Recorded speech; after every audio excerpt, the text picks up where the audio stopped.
RDC est une et indivisible. De la population et de tout le monde, c'est qu'il faut tout arrêter pour faire face à cette situation. Et que nous ferons de cette terre richement bénie un réel havre de paix, de prospérité et de progrès social.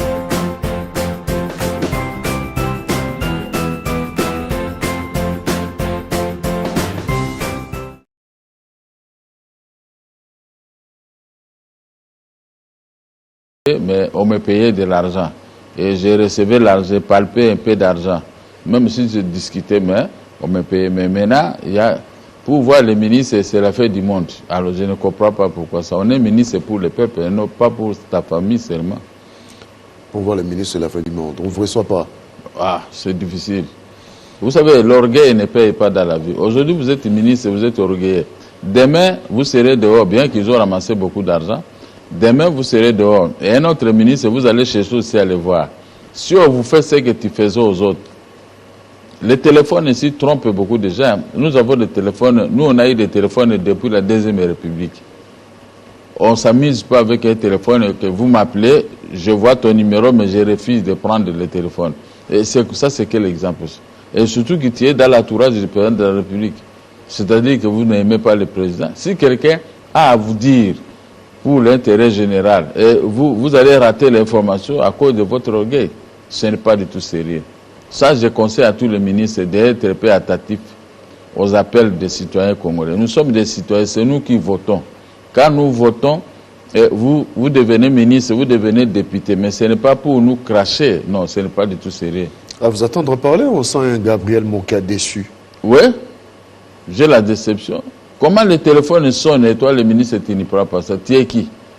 Tu es ministre. Si aujourd'hui, tu n'es pas ministre, tu vas rester comme moi, peut-être moi, je serai supérieur à toi. On ne sait jamais. Je connais beaucoup de ministres qui ont travaillé. Ils sont quoi aujourd'hui? Rien. Même si vous croisez avec, il est comme tout autre citoyen. Vulgaire, un type comme ça. Donc, être ministre ou bien être président de la République, ce n'est pas que quand on est président de la République, on est Dieu. Dieu est unique. Parce qu'il a construit ce monde lui-même. Et il faut voir là où les astronautes montent. Et c'est là où vous allez comprendre la plus grande force de Dieu. Il n'y a que lui qui peut poser des actes auxquels nous ne pouvons pas poser. Mais un ministre, c'est un individu comme moi qui va passer. Quelques jours, on va te pleurer comme on a pleuré la reine d'Angleterre. Vous ne voyez pas que l'affaire est terminée. Les Britanniques ont repris le travail. Elle est partie. Malgré l'honneur, malgré tout ce qu'elle avait. C'est ce que les gens, les Congolais, n'arrivent pas à comprendre. C'est pourquoi il y a des guerres dans notre pays. Parce qu'il y a déjà du Bobako Takaka. Laissez-les entrer parce qu'on va changer ces gens ici. Ils sont beaucoup plus orgueilleux. Mais ce n'est pas bien pour la gestion des pays. Il faut aimer la population. Moi, je suis resté d'insister, il faut aimer les peuples. Gabriel Monka, vous êtes parmi les politiciens qui ont soutenu le chef de l'État, sa campagne. Vous avez tenu des discours pour démontrer votre soutien ouvertement au public que vous êtes tshisekédiste. Mais aujourd'hui, à vous entendre parler, c'est un Gabriel Monka qui reprend l'opposition, quoi. Non, l'opposition est dans le sang. Ça n'est pas dans le sang. Dans mon sang, il y a l'opposition. Depuis Etienne Tshisekedi, on a toujours l'opposition. Ce n'est pas qu'on est bon, on est très bien avec toi et que tu peux poser des actes qui sont contraires avec la vie d'une nation. Je vous mets toujours en garde, je vous explique que tout ça, ce n'est pas bien. Faites ceci pour la réussite de votre mandat. J'ai soutenu et je soutiens toujours Félix Tshisekedi, mais c'est lui qui ne veut pas nous soutenir. Parce qu'il a laissé... Comment ça? Oui, il a laissé les jeunes gens qui gèrent des ministères et qui sont contre nous pour rien. Même ceux qui sont avec eux, même s'il lui dit que cherche-moi Gabriel Monka, vous n'allez pas les voir. Mais il y a toujours des ennemis. Alors je n'arrive pas à comprendre. Ces ennemis-là, ils sont contre nous pourquoi? Qu'est-ce que nous avons fait? Pourquoi vous dites que c'est les jeunes qui ont la responsabilité de gérer le pays sont contre vous? Oui.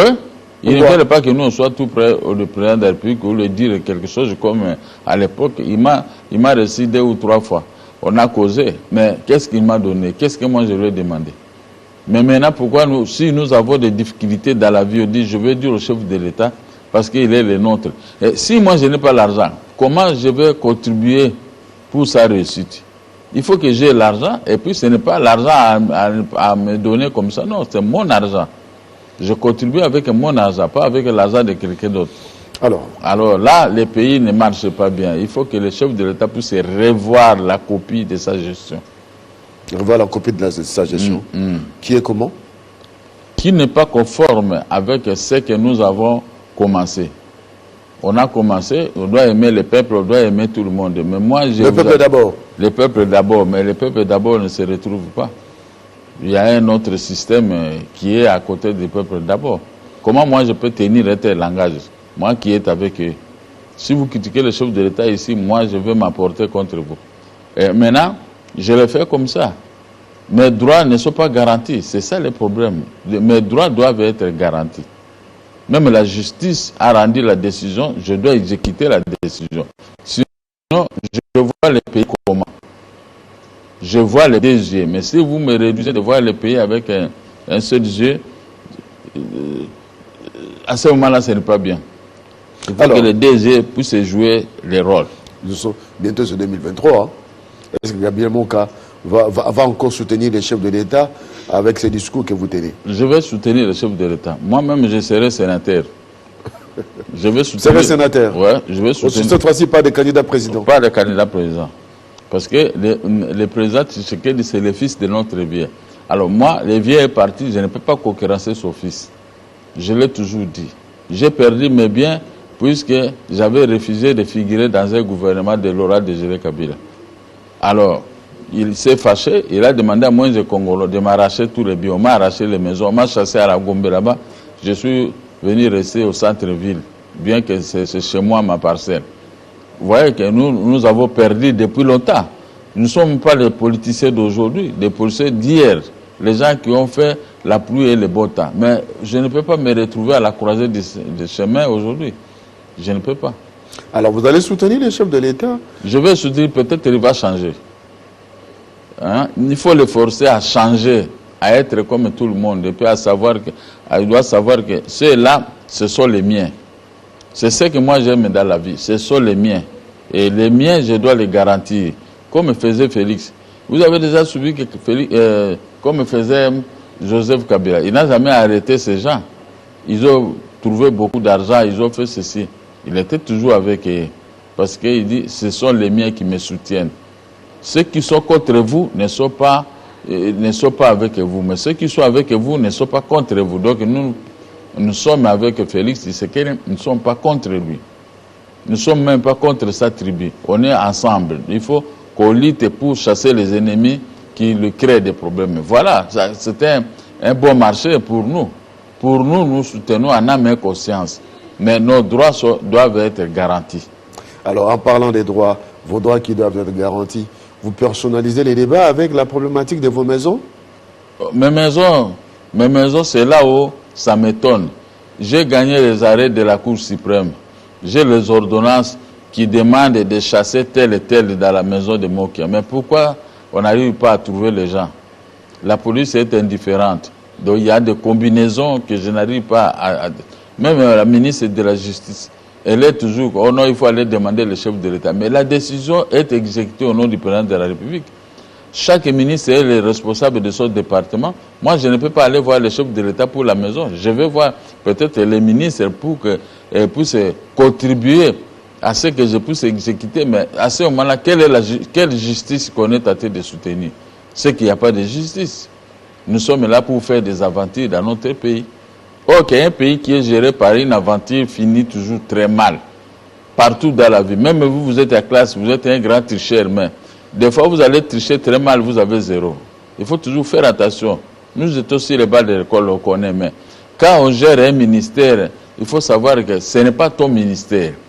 C'est la population qui t'a mis à cet endroit-là pour gérer, pour qu'on puisse tracer bien les choses. Mais si vous faites le contraire, ça finira par vous attraper. Comme mon dossier, par exemple. Le chef de l'État qui m'écoute, il sait très bien que moi, j'ai gagné à la Cour suprême de justice. Il sait bien que j'ai le droit d'exécuter. D'exécuter sont au nom du chef de l'État. C'est déjà tracé dans la Constitution, article 149 alinéa 2 de la Constitution. Mais pourquoi je dois venir encore me plaindre? C'est là où je n'arrive pas à comprendre. Pourquoi je dois me plaindre? Même les services de sécurité qui écoutent et tout le monde. Pourquoi ils n'entrent pas dans cette affaire? Ils disent non, ça, ce n'est pas bon. Madame le gouverneur de la Banque centrale, elle doit quitter parce que c'est la maison de Mokia. J'ai récupéré une partie et l'autre partie reste pourquoi? J'arrive pas à comprendre. Vous avez récupéré une partie? Une partie, c'est la même parcelle. J'ai récupéré un côté et l'un côté reste. Et il y a ça ici, je dois aussi récupérer ça. Il n'y a pas de problème. Donc, ce sont des fraudeurs. Les gens qui ont acheté des maisons quand moi j'étais en prison, en violation de l'article 231 alinéa 4 de la loi foncière.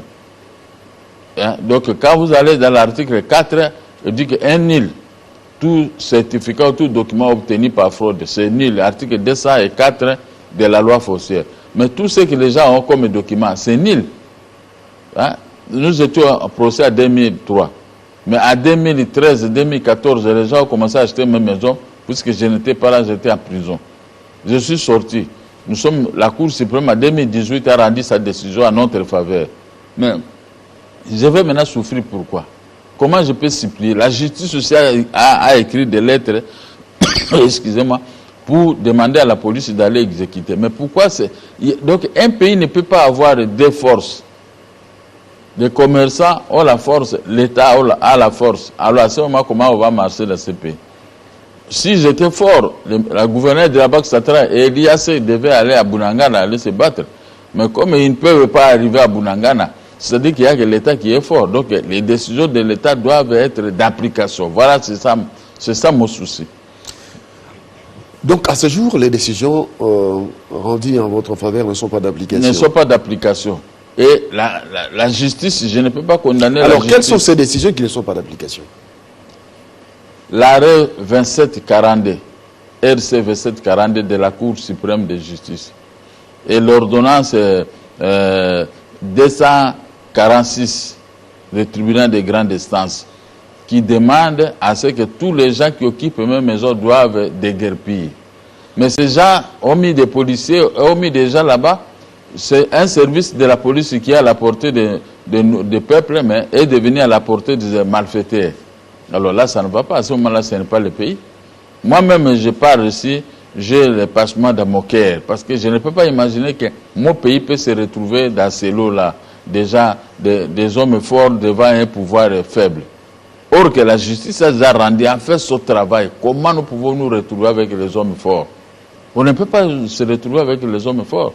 À ce moment-là, les gens vont commencer à se moquer de nous. On dit, voilà Bunangana, les hommes forts sont entrés là-bas, l'État est trop faible. Non, ça ne va pas. Moi, je ne peux pas accepter que l'État de mon pays soit faible. L'État doit être fort et nous, la population... Est-ce que vous êtes en train de... Vous avez mené les démarches pour que ces arrêts soient exécutoires, exécutés par la police? Et quelle était la réponse? La réponse, la police, la ministre de la Justice me dit, je suis allé la voir, elle me dit, va voir le chef de l'État. Mais je vais voir le chef de l'État pour comment? L'article 93 de la Constitution dit, les arrêts sont rendus au nom, les arrêts sont exécutés, non, chaque ministre est le responsable de son département. Je dis, mais madame, ça c'est votre département, la justice. Ce n'est pas le département du président de la République. Ce que vous pouvez faire, c'est ce qui ne peut pas. Si ça ne va pas, vous amenez l'affaire au Conseil des ministres. Là, vous avez aussi peut-être l'approbation du chef de l'État. Mais ici, la justice a rendu la décision. Pourquoi m'interdire de ne pas aller exécuter? Parce que celle-là est la sœur de la ministre de la Justice et l'autre, c'est un commerçant qui dépanne tout le monde. Alors, comment nous allons vivre dans un pays de la corruption comme ça? Quelqu'un qui a tort, vous le laissez. Et maintenant, comment arrêter les autres qui pourrissent dans des prisons? C'est-à-dire que deux poids, deux mesures. Il faut que les pays puissent écarter ce système de deux poids, deux mesures. Donc on va retenir que l'UAC, la maison, se trouvait sur boulevard Roi Baudouin. Et quoi encore? C'est les deux maisons. Oui, deux maisons. Et l'autre de l'avenue Loukousessi, je vais récupérer parce qu'on vient de signer l'ordonnance 734 pour que je puisse chasser les gens là. Donc ça va se faire. Mais les autres deux maisons là, il y a les hommes forts qui sont là, à l'intérieur. C'est pourquoi je passe dans les médias pour que les chefs de l'État puissent écouter. Si je ne peux pas les voir comme ça, c'est difficile, mais la télévision est là pour nous départager. Quand je parle, les services écoutent. l'abondance ne nuit pas. Ok. Alors, Gabriel Mokia, acteur politique, vous n'allez pas rester que dans vos maisons. Vous avez l'ambition de devenir sénateur. Les élections arrivent. La CENI a présenté les kits d'enrôlement. Ils ont essayé cela au Congo, le Congo central. Pensez-vous qu'il y aura élection en 2023 où nous allons aller au dialogue? J'étais à l'invitation du président de la CENI au Palais du Peuple. Mais là, il a confirmé que préparez-vous, il y aura des élections. Mais je ne peux pas dire le contraire de ce que le président de la CENI a dit. Mais vous êtes politique, vous avez l'expérience. Aujourd'hui, jusqu'à ce jour, il n'y a pas la loi sur la répartition des sièges. La loi sur la répartition des sièges dépend de l'enrôlement sur le terrain. La CENI doit présenter les éléments techniques pour démontrer à la Chambre basse et la Chambre haute du Parlement congolais que dans telle circonscription électorale, il y aura autant d'électeurs et autant de députés nationaux et autant de sénateurs. Mais jusqu'à ce jour, cette loi n'est pas adoptée, n'est pas votée. Nous sommes aujourd'hui 29 septembre, demain sur les 30. Nous entrons de plein pied au mois d'octobre. Et bientôt c'est l'année 2023. Dans combien de temps on va organiser ces élections, mon Gabriel Moka? Vous préparez déjà aux négociations pour un gouvernement d'union nationale, peut-être? Non, moi je n'entre pas dans cette histoire de négociation. J'ai déjà été à plusieurs reprises dans des négociations de l'union nationale. Maintenant, je suis fatigué. Les maisons que j'ai obtenues là, que nous disons, on m'a dit pendant les négociations de Mongaliema, on a dit restituer à moi qui a ces maisons par aider mes causes et un étranger, l'Union africaine. Maintenant, on n'exécute pas. Jusque-là, on va encore entrer en négociation. Moi, je vais demander quoi encore? Parce que j'ai déjà les quitus de la fois passée. Ceux qui veulent aller aux négociations, ils n'ont qu'à aller. Mais moi, je n'ai pas besoin de négociations. Parce que depuis la loi fondamentale, depuis l'Ourabourou et tout ça, on a toujours été dans des négociations. Mais comment on va gérer ce pays qu'avec des négociations? Moi, j'espère que le président Félix Tshisekedi a le pouvoir. Il faut regarder comment il est en train de gérer ce pays. Parce que quand quelqu'un fait des propositions, comme moi j'avais fait les propositions, que si je suis élu, je vais faire la justice, je vais faire tout ça, tout ce que j'avais promis. Il faut que les gens vivent ça, puissent vivre ça, je puisse passer à l'acte. Mais si, pendant que moi je donne des propositions et directement il y a négociation, alors vous allez me prendre comment? Parce que si j'ai mal géré, ça va passer comme ça, on va dire non, il n'a pas géré parce qu'il y a une négociation. Ça ne va pas. Moi je trouve que ces pays, on doit éviter des négociations. On va négocier. La CENI doit prendre toutes les dispositions qui s'imposent pour organiser les élections. Oui, mais comme il y a rentrée parlementaire, je crois que les députés vont s'atteler pour soutenir et créer ces lois de la CENI, parce que la CENI attendait que l'arrivée des députés. Maintenant, ils sont là. Donc nous allons faire quelque chose. Si vous attendez, vous savez, la politique a trop de ramifications. Vous croyez que non, il n'y aura rien, Alors, du coup, les élections arrivent. Vous n'êtes pas préparé. Comment vous allez faire? Parce que lui, il dit, le 6, c'est qu'il y aura des élections. Quasiment, moi, j'ai fait tout pour qu'il soit voté. Ce n'est pas n'importe qui qu'on a ramassé. Nous avons lutté pour qu'il soit là. Mais quand il dit, moi, je crois que celui, il doit être fidèle au peuple. Et ce qu'il dit est vrai, est attendu par le peuple. À moins qu'à la dernière ministre, qu'il n'y ait pas l'argent.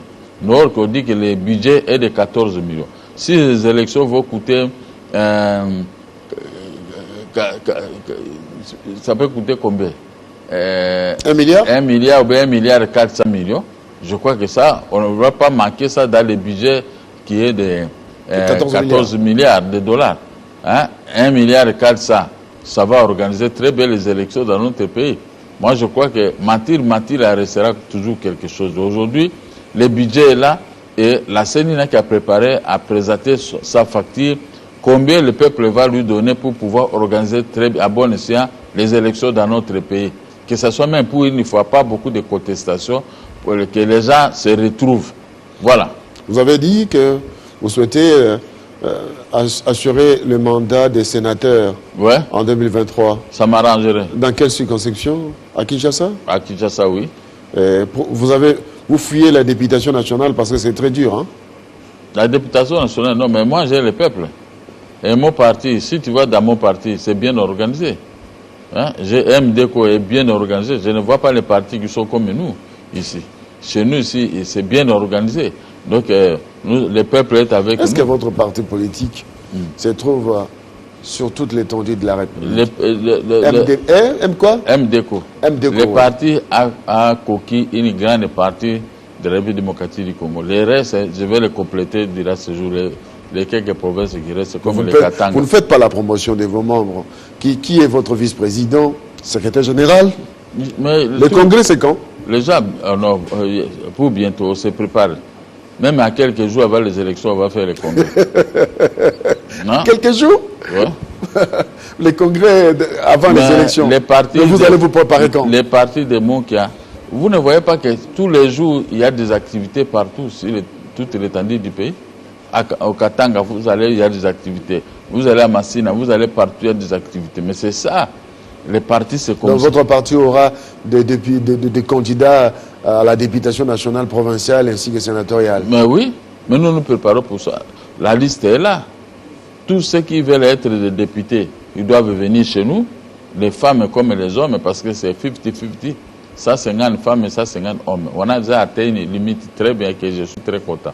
Et je continue sur cette lancée parce qu'il y a des gens qui viennent payer $100. Les membres d'honneur, ils payent $100, mais ils sont nombreux. Moi, j'ai dit, j'ai beaucoup d'argent obtenu auprès de vous. Mais faites un effort pour amener les gens. Les gens arrivent toujours, $100.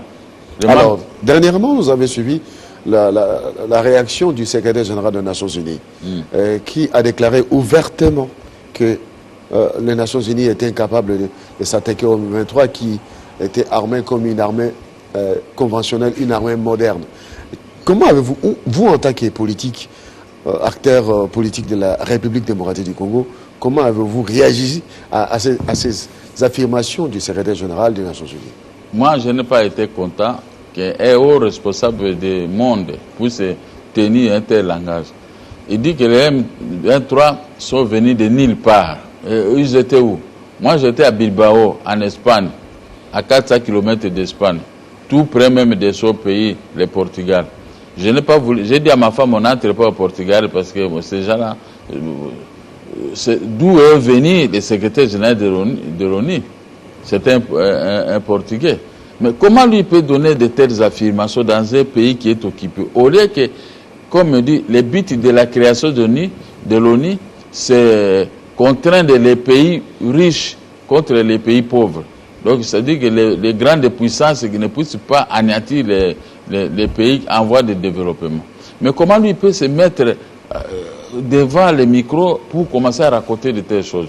Si les M23 ont des armes sophistiquées que même l'ONU n'a pas, à moins qu'il soit Poutine, ça je peux croire. Mais qui n'a pas les armes ici? Poutine a des armes plus que les M23. Moi, j'ai dit au chef de l'État tous les jours, si vous m'aviez donné la défense aujourd'hui, on n'aurait pas dit parler de M23. Mais allez-y voir Poutine, il va nous donner des hommes et les armes sophistiquées pour chasser les M23. On va voir les armes que les M23 disposent. Ça, c'est un mensonge. C'est un mensonge. Donc, même l'ONU n'est pas forte plus que les M23. Même l'Amérique n'est pas forte comme les M23. Le M23, d'où est venu le M23? C'est nulle part. Donc, ils sont venus du Portugal, dans son pays qu'il est caché. Mais si ce sont des gens qui étaient au Rwanda et au Burundi, moi, je ne crois pas que ces gens peuvent nous tenir tête. Mobutu était ici. Tous ces petits pays qui ouvraient sa bouche. Nous, on a étudié ici, on a fait des études ici, on ne voyait pas les rebelles. Chez nous, si vous osez, Mobutu est là avec toi. Mais comment aujourd'hui on dit que M23 est beaucoup plus puissant que tout le monde, tous les armées du monde? Mais c'est quoi ça? Et la réaction du président de la République devant les Nations Unies, comment vous l'avez trouvé? Bon, ça va. Son discours? Au moins que ce qu'il dit dans son discours, il faut que ça soit une réalité sur le terrain. Parce que le terrain cherche les gens plus forts pour contredire tout ce que les gens racontent contre nous.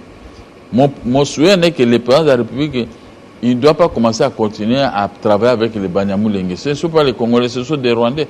L'article 7 de la Constitution, il dit tout Rwandais né, je ne sais pas où est Rwandais. Mais les Banyamulenge nés au Rwanda, ils sont arrivés ici en 1996.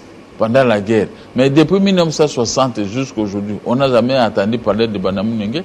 Mais maintenant, ils arrivent, ils prennent Bunangana, maintenant ça devait leur contrer. Est-ce que c'est sérieux? Mais nous, si moi j'avais pris la défense, j'ai le Bangala derrière moi, personne ne pouvait oser. J'ai dit, j'ai confiance à mes frères Bangala. Personne, les gens de l'Est là qui jouent à être des traîtres, ils ne pouvaient pas vivre tranquillement. Nous, on pouvait les saccager jusqu'à dans leur pays, au Rwanda. Tous ces gens-là allaient fuir, mais ils sont ici mélangés. Tu ne vois pas dans les grandes avenues de Kinshasa, il y a plein de monde, il y a plein de motos. C'est-à-dire ces gens-là, ils sont mélangés. Qu'est-ce qui ne dit pas que ces gens-là se sont sortis de MB3? Parce que je ne peux pas imaginer qu'un pays comme le nôtre peut se retrouver à la croisée de ses mains. Avec votre Ngobila ici, le pays est malade maintenant. Le pays est plus malade qu'un homme malade. Je ne peux pas imaginer. Moi, je vous vois, vous Congolais, très beau. Vous êtes dans votre pays. Mais comment aujourd'hui on commence à commander la paix? Est-ce que nous pouvons commander la paix? Nous ne sommes pas dans ces pays-là où on commande la paix comme à Israël et la Palestine. Non, nous ne voulons pas là où est né Jésus-Christ que cela arrive ici. Vous voulez à tout prix qu'on puisse privilégier l'option de la guerre, oui, qu'on récupère Bunagana par la force militaire. Par la force militaire, comme ça les gens... Le dialogue de Nairobi, cesser les faits avec la facilitation du président angolais, vous n'en voulez pas? Si vous êtes plus fort sur le terrain, je crois que même les négociations ne valent rien.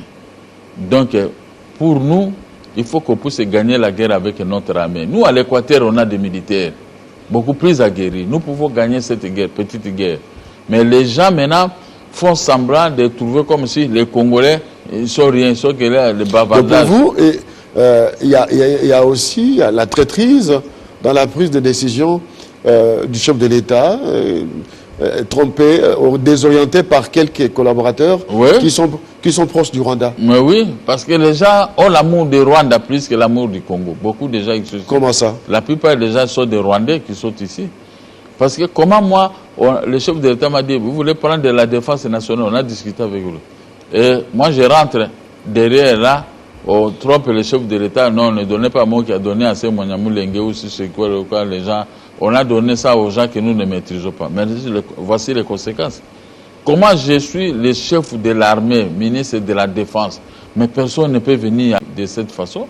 Parce que moi, j'ai la primauté. Si l'armée de mon pays, je dis au chef de l'État, si on était à 100 millions, on arrive à 300 millions, on arrive à 400 millions, 500 millions de militaires dans notre pays pour pouvoir balayer la route à ceux-là qui viennent déranger. Parce que pour le moment, il n'y a plus la grande production dans notre pays. Moi, j'étais un opérateur économique. Comment le pays peut se retrouver à cet état? Même quand vous allez dans les ports d'embarquement ici et de débarquement ici de la ville de Kinshasa. C'est regrettable les choses qui arrivent par des baleiniers. Or que nous, à l'époque, on avait les bateaux comme les Kaouka qui draguaient les fleuves Congo, qui faisait beaucoup, mais ça n'existe pas aujourd'hui. L'ONATRA aujourd'hui est malade. Donc, je ne sais pas qui gère quoi ici dans notre pays. L'ONATRA ne peut... à l'époque, il y avait au moins 30 millions ou 30 et quelques personnes qui travaillaient à l'ONATRA. Mais aujourd'hui, les gens ont des revendications tous les jours. Quand vous entrez à l'ONATRA, c'est comme vous entrez chez les Libanais où on vend des histoires. Ok, nous, à l'époque, on a entré à l'ONATRA pour trouver du café à les vendre, on fait des commissions de café. Mais aujourd'hui, un jour, je suis passé par l'ONATRA, je suis entré à l'intérieur, mais j'ai pleuré, j'ai dit, mais c'est ici où, ici où on mettait du café, des caoutchoucs et des cacao, mais aujourd'hui, l'ONATRA, les gens sont en train de tourner leurs pouces parce qu'il n'y a pas de travail. Alors, mais si le pays est occupé, on ne peut pas avoir de travail, mais c'est les journalistes. Vous êtes mieux outillés comme moi. Et comment vous trouvez le plan de paix présenté par le président de l'UNC, Vital Kamerhe, qui se trouve en tournée à l'est du pays? Bon, moi, le problème, c'est que les guerres viennent de l'est, d'où est né Vital Kamerhe. Comme les guerres viennent là-bas, je crois que nous ne sommes pas à paix. Il faut que les pays puissent avoir autant de monde de l'ouest ici, chez nous, envoyer là-bas pour contraindre l'hégémonie des peuples rwandais et de l'Ougandais. Parce qu'ils croient qu'ils sont beaucoup plus supérieurs à nous. Mais comme lui, il a fait son plan, c'était un politicien, je ne sais pas comment il a fait ce plan, mais moi je vois qu'il y a trahison dans l'armée. Notre armée, il y a des gens qui ne sont pas les nôtres. Ce sont des étrangers qui sont infiltrés dans notre armée. Avec les brassages qu'on a suivis dans notre pays, il y a eu trop de gens qu'on a brassés ici, ils sont ici pour pouvoir nous contraindre. Parce que comment voulez-vous, les Rwandais ont des places qui entrent dans notre pays à tout moment. Mais nous ne sommes pas capables de dénicher les endroits pour les contraindre à ne plus y entrer. Et comment nous allons faire? Et les enfants de la RDC ne vont plus étudier. Quand ils sont là en train d'étudier à Rovio, on les égorge. Mais comment ça, quel monde ça? Et aujourd'hui, l'ONU nous a tourné le dos. Il nous a donné beaucoup de militaires, mais les militaires de l'ONU sont là que pour s'amuser à la galerie. Moi, je ne sais pas ce qu'il faut ici, parce que les Rwandais ne pouvaient pas entrer. Leur chef vient de donner maintenant du tonus au Rwanda et au M23 qu'il n'y a pas une forte armée bien équipée plus que les M23. Donc nous sommes des femmes. Est-ce que c'est sérieux ça? Nous sommes des petits enfants. Nous sommes déjà aguerris. Donc lui, il s'est trompé dans la parole, mais il faut prouver que ce qu'il a dit, ce n'est pas ça. Chassons ces gens de Bunagana. Et pourtant, nous parlons de Bunagana, mais ces gens, ils avancent. Ils ne sont plus à Bunagana. Ils sont maintenant où? Ils sont en train d'avancer pour suivre Kisangani. Ça ne va pas. Ça ne va pas. Et je veux voir encore ici à Bandundu, Bandundu qui était calme, avec les éleveurs de bétail, ils sont arrivés avec leur bétail jusqu'ici, ils veulent entrer à Kinshasa. L'armée qui est infiltrée, c'est ce que vous connaissez le nombre de ces gens qui étaient entrés. Kagame a infiltré beaucoup de gens ici. Vous êtes politique. Vous êtes politique. Au-delà de tout, on ne sent pas cette détermination des hommes politiques comme vous pour réellement mobiliser l'opinion publique à s'ériger contre ces infiltrations et surtout contre la traîtrise au sein de l'armée congolaise. Pourquoi vous ne mobilisez pas l'opinion publique contre ces allégations que vous venez de démontrer? Mais nous mobilisons. Mais c'est notre gouvernement, des fois les ministres viennent donner d'autres orientations en nous interdisant. Alors c'est là où je ne comprends pas. C'est comme s'il y a déjà des traites dans notre gouvernement. Parce que vous me connaissez, moi depuis Laurent Désiré Kabila, j'ai combattu, j'ai fait des prisons. Je ne volais pas, je ne faisais pas, mais j'ai fait des prisons. Pourquoi? Parce qu'on ne me supportait pas. J'étais un produit gênant aussi pour eux. Mais aujourd'hui, nous-mêmes, nous sommes au pouvoir. Si vous engagez de tels actes, vous serez considéré comme un ennemi des fois du pouvoir. Alors il faut toujours aller avec des tactiques. Alors donc, face à cela, vous restez bouche bée, vous ne faites aucune action, vous abdiquez, on accepte de facto cette situation. Mais le pouvoir qui arrive à interdire les gens n'a qu'à faire, à montrer ses muscles. Comme ça, nous serions derrière. Ben, c'est le pouvoir qui fait ce genre de choses. Donc vous n'êtes pas d'accord avec les mesures qu'on a prises, surtout dans l'Est, où on a interdit des marches populaires pour éviter qu'il y ait infiltration, des infiltrations de personnes non encore maîtrisées dans les marches, ainsi de suite. On ne peut pas interdire les marches. Les chefs de quartier dans tous les pays doivent avoir la force. Si dans un pays, vous n'avez pas les chefs de quartier, vous laissez que la charge au bourgmestre, donc vous vous trompez vous-même. Le bourgmestre, des fois, il est là à la recherche d'argent, mais le chef de quartier peut appeler les militaires pour faire ceci, et le gouverneur, le bourgmestre et le gouverneur vont que constater. Mais ici, chez nous, les chefs de quartier n'ont pas la force. Les gens ont abandonné les chefs de quartier. C'est pourquoi moi, quand je regarde un tel quartier, il y a un chef de quartier, lui devait donner des instructions, les gens ne peuvent pas aller vendre n'importe quoi. Tous ces vendeurs-là, qu'est-ce qui ne dit pas que ce sont des infiltrés aussi? Mais nous avons laissé, moi j'ai sillonné plusieurs pays d'Europe et d'Afrique ici. Mais je n'ai pas vu ce que je vois ici chez nous. Chez nous, tout le monde se réveille le matin pour aller vendre. Est-ce que c'était un vendeur ou bien c'était un occupant? C'est ça, c'est ce que le gouverneur ici, le gouverneur de la ville de Kinshasa est inexistant. Lui, il fait des œuvres pour son prestige, mais il ne fait pas les œuvres pour que... Vous n'êtes pas ça parce qu'il a un parti politique qui a beaucoup de militants plus que votre parti politique. On voit les actions d'Ngobila avec son ACP. Et votre parti politique, est-ce que ce n'est pas un politique qui parle contre parce qu'il n'est pas d'accord avec l'autre. Non, moi je ne suis pas contre lui, je suis contre sa gestion. Je ne suis pas contre. Vous savez, quand quelqu'un prend gratuitement l'argent de l'hôtel de ville, il n'a qu'à avoir des gens autant qu'il veut. Mais moi, c'était un petit parti politique qui est né après les miens. Moi, depuis 2001, 2002, 2003, 2004... Il s'est organisé. Il s'est organisé pour avoir des leaders d'opinion. Avec l'argent de l'État. Pas avec son argent propre comme moi, j'ai fait avec mon argent propre. Vous avez des preuves, hein? Vous me demandez les preuves, mais lui, il gère, il a aussi les preuves là-bas chez lui. Lui, il gère la vie de Kinshasa. Avec ce qui est comme ramification, vous connaissez bien. Mais si on envoie des inspecteurs pour contrôler sa gestion, vous allez... L'IGF est là. L'IGF est là. L'IGF fait des aventures des fois dans certaines choses. Moi, je suis avec l'IGF. Mais qu'est-ce que je vois à l'IGF? On vient mettre les jeunes là pour commencer à compliquer les gens pour rien. On ne veut pas, on n'aime pas que les Congolais puissent avoir de l'argent. Même là où l'IGF ne comprend pas, mais on se mêle seulement pour compliquer seulement les gens, pour que tu puisses avoir, puisses pas avoir de l'argent. Mais ça, ce n'est pas bien. Voici les conséquences. Comme nous n'avons pas l'argent, maintenant il y a beaucoup de choses qui nous échappent. On laisse maintenant des étrangers avec l'argent faire de n'importe quoi. Vous ne voyez pas ici à la ville de Kinshasa, il y a des étrangers qui achètent et qui construisent, et nous les Congolais. À vous attendre parler, vous souhaiterez la mise en exécution de la sous-traitance. La loi qui a été votée à l'époque à l'Assemblée nationale, le président Kabila avait souhaité qu'il y ait la sous-traitance pour que les Congolais puissent devenir des millionnaires. On va terminer par là. Non, la sous-traitance ne peut pas donner l'argent aux Congolais. Vous savez, une société qui a 100 personnes, qui sont payées à $200, mais en réalité, qui pouvaient être payées à $400. Mais la sous-traitance vient récupérer les $200, vous rentrez toujours à la case de départ. Ça, c'est pas... Moi, les gens viennent se plaindre de chez moi à tout moment. Même les gens de Vodacom ici, de tout ça. Hein? Ils m'appellent, on m'explique tout. Comme on sait que je suis un orateur, et des fois j'explique ça aussi. Il ne faut pas souhaiter la sous-traitance dans un pays comme le nôtre. Ici, les étrangers nous dominent.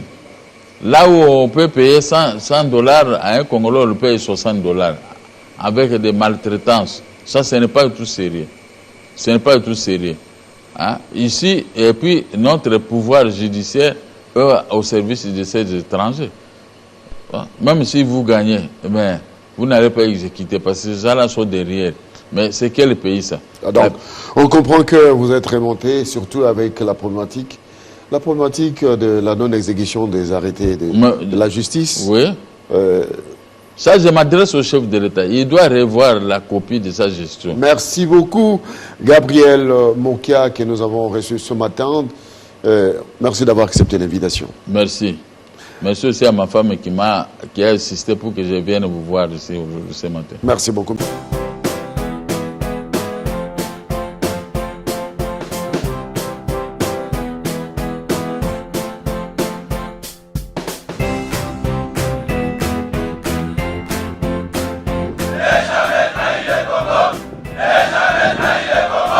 La RDC est une et indivisible. De la population et de tout le monde, c'est qu'il faut tout arrêter pour faire face à cette situation. Et que nous ferons de cette terre richement bénie un réel havre de paix, de prospérité et de progrès social.